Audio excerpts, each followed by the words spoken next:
అసలు ఈ 1 రూపీకి ఎడ్యుకేషన్ ఒక సంవత్సరం మొత్తం ఇయ్యాలి అని మీకు ఎందుకు అనిపించింది? అసలు మూలం ఎక్కడ మొదలైంది ఇది? మేడం నేను చిన్నప్పటి నుంచి నేను మంచి చదువుకోవాలి, డాక్టర్ని కావాలి అని నేను నా కలలు కన్నాను. కానీ అది మనకు సాధ్యపడలా. ఒక మిడిల్ క్లాస్ ఫ్యామిలీ నుంచి వచ్చాను కాబట్టి నా వల్ల నాకు అది మా పేరెంట్స్ నన్ను ఎఫర్ట్ చేయలేక నేను డిఫెన్స్కి వెళ్ళాల్సి వచ్చింది, ఆర్మీకి.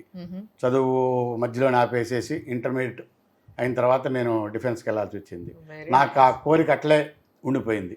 నేను ఒక డాక్టర్ అయ్యింటే బాగుండు. రిటైర్డ్ అయిన తర్వాత నేను కూడా ఏదన్నా పార్ట్నర్షిప్గా చేద్దాం అనుకున్నాను.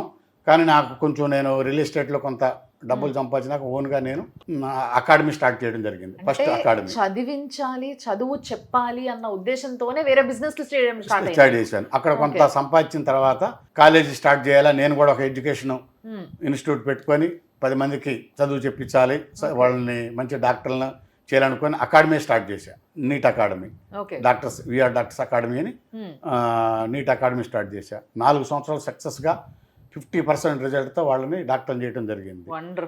ఆ తర్వాత కొంత ఆదాయం అంటూ చూశాను. దాంట్లో ఈ ఆదాయం నేను ఇంటికి తీసుకుపోయే బదులు పేద పిల్లలకి ఏదైతే నేను లాసిపోయాను, నేను డబ్బులు లేక చదువుకోలేకపోయానో పేద పిల్లలకి నేను చదివించాలన్న ఒక ఆలోచన నాకు వచ్చింది.